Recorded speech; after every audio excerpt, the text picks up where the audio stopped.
Assalamu alaikum masu kallon Sirrin Rayuwa TV, barkanku da wannan lokaci, fatan kowa yana lafiya. Ga alamu Ibn Salman yana so nuna cewa shi irin wani babban ƙwaron nan ne. Wato ta dalilin abin da ya faru tun farkon fara yaƙin Iran da Isra'il da Amerika, to sai aka ga kuma Hezbollah ta shiga yaƙin, sai dai kuma Ansarullah su bata shiga ba, wato Houthi. Wannan dalilin ne yasa mutane wasu suke bincikawa, aka ce an samu labarin cewa Ibn Salman ya tura musu, Saudiya kenan sun tura musu saƙon cewa idan har suka kai wani hari Isra'il, to wannan dalilin zai sanya su kai musu babban hari inda za su rasa inda za su sa kansu. Sai dai fa Ansarullah su ma ba ƙananan gaggan masu shiri bane da gaske, domin kuwa yawansu yana da yawa sosai, suna da yawan gaske, iya jami'an su waɗanda suke yaƙi kai tsaye. Ra'ayin ɗan baku iya ɗan misali a kansu da kuma adadin yawan waɗanda suke yaƙi da kuma adadin yawan sojojin waɗanda za su iya kai wannan misali. Ansarullahi Houthi, Ansarullah wato Houthi Movement ƙungiya ce wadda take ƙasar Yemen, ana kiranta kuma da iya Ansarullah kawai. Tana amfani da missile da drones a wurin kai hare-hare daga ƙasa zuwa ƙasa. Ƙungiya ce wadda take da yawan gaske, kuma sannan tana cikin manya-manyan ƙungiyoyi ko kuma babbar ma ƙungiya wadda Iran take goyon bayanta ta fannin siyasa da kuma soja. Za a gansu suna yin amfani da kaya masu kaman irin na sojojin Nijar da kuma jar hula. Idan ba ku manta ba, tun baya an ce dama tsakanin Ansarullah da kuma Saudiya da akwai rikici, duk da cewa asalin larabawa tun asalin to sun kasance 'yan ƙasar Yemen ne. Daga Yemen ne suka wa'inda irin masu kiwon su suka je ƙasar Makka, lokacin iya Makka ce, sai suka je suka samu Annabi Isma'il a lokacin tare da mahaifiyar shi Nana Hajara kenan, har suka zauna a gurin har ya zama sun yi haɗu sun kafu.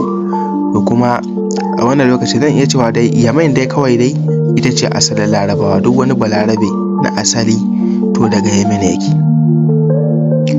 Tsakaninsu akwai ɗan rikici ko kuma dai rikici ma mai tsanani don har yaƙi suna yi, to ko kuma tsakaninsu dai sabida Isra'il ne wadda wasu ƙasashen larabawan suke ɗaukar ta matsayin kamar wata uwa a wurinsu, to dalili ne dai ƙila wani dalili ne ya sanya suke faɗa tsakaninsu. Ibn Salman wannan da yaƙin kusan dai dalilin shi ne ya sanya su ba su shiga da wuri ba, ko kuma dai ana cewa Iran ta dakatar da su saboda tunanin haka din. Adadin yawan sojojin Ansarullah masu yaƙi kai tsaye za su kai 100,000 ko kuma zuwa 200,000. Mutanen kuma da suke goyon bayan ƙungiyar wanda suke duka a cikin sojojin suke sun kai 300,000. Kako ga suna da yawa sosai, kuma suna da makamai masu yawa, motocin yaƙi da kuma makamai missile da drones masu yawa dubbannai sosai. To wannan ma Iran take basu, to bare kuma ita Iran din.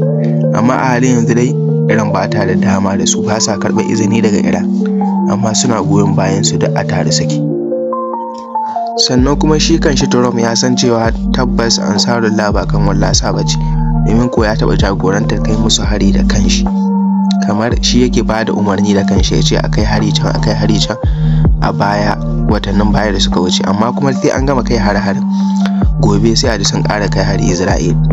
To wannan yake nuna cewa tabbas su ɗin masu ƙarfi ne, suna da iya ƙarfinsu wanda Allah ya ba su. Amma dai ƙungiyar Hezbollah ta fi su training, kuma sannan su ɗin sun fi Hezbollah yawa, kuma sun fi su makamai, kuma sun fi su siyasa da kuma fili mai yawa. Amma su ma dai Hezbollah ɗin bari mu ɗan taɓo ta ɓangaren su muje.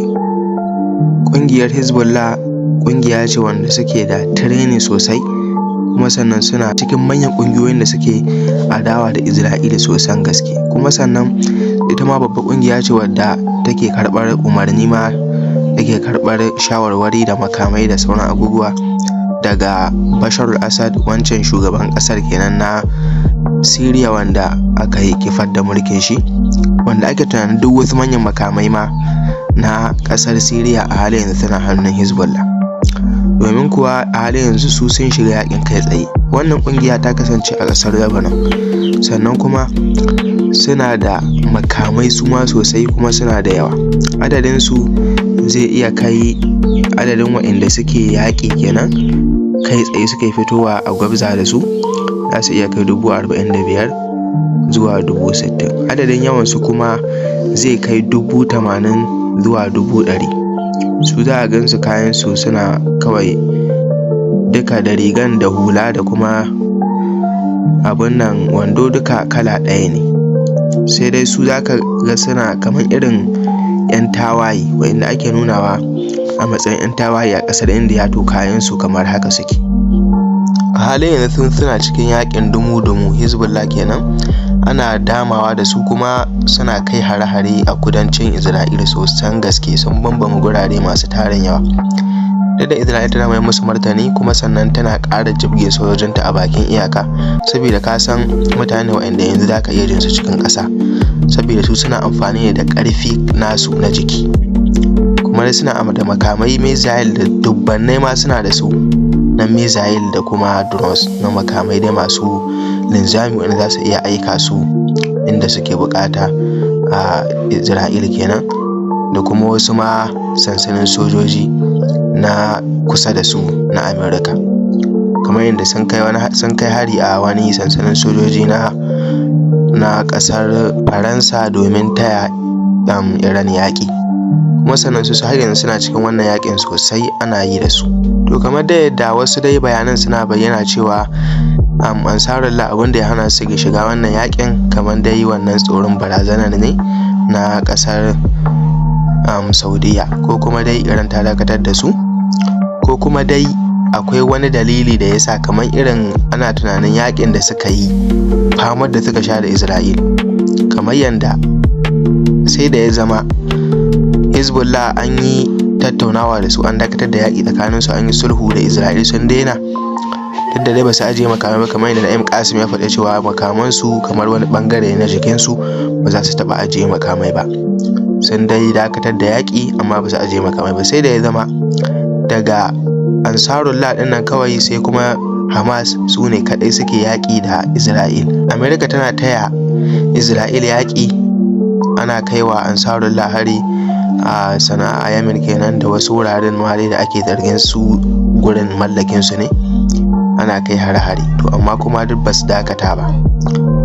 To amma yanzu dai kusan bayan dakatar da yaƙi tsakanin su da Isra'il, to ana zargin cewa da yawan wasu manya-manyan su sun rasa su, to hakan ne yasa ba su ji daɗin abin da ya faru ba. Sun so da a ce sun baiwa Isra'ila wahala ta gaske, duk da cewa sun bata, amma sun so su bata fiye da wadda suka bata.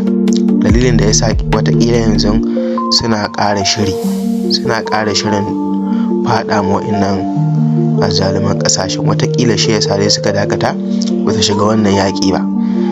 To wa'innan abubuwan da ya cikin guda uku nan dole zai zama ɗaya, ko dai ya zama Iran ta dakatar da su, ko kuma suna tsoron barazanar Saudiya, ko kuma ba su da shirin da yanzu za su iya shiga wannan yaƙin.